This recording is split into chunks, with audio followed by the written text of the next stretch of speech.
Usa nga gisaulog ang Regional Youth Convention nga gitambungan ni City Mayor Jose E. Relampagos. Atol sa maong selebrasyon, adunay gipahigayon nga programa nga nagpakita sa ilang katakos sa pagpadayag sa ilang mga kaugalingon pinaagi sa paghimo og yel nga maoy nakahatag og kabibo sa matag grupo nga gikalipay sa tanang partisipante ilabi na sa pagtunol ni City Mayor Jose E. Relampagos sa iyang papremyo o pahalipay nga gikan mismo sa iyang sariling panudlanan. Kung walay agriculture sa ato economics gubat yun. Gipahitabo usab ang pinaka-solemn nga parte sa maong camp ang candle lighting nga simbolo sa paglaom, paglambo, pagpangulo, responsibilidad ug mga kahanas sa kinabuhi sa kabatan-unan.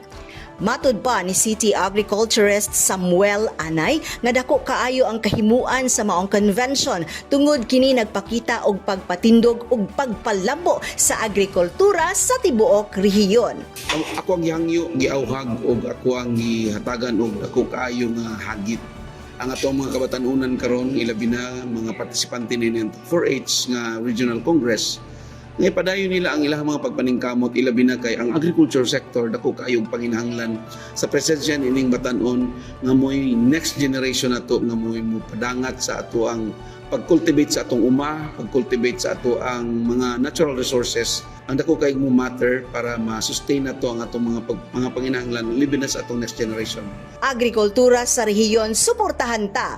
Kauban sa camera Francis Paculanang, kini si Dali Amag nga gikan sa City Information Office Broadcast Services alang sa Frontline News Panabo.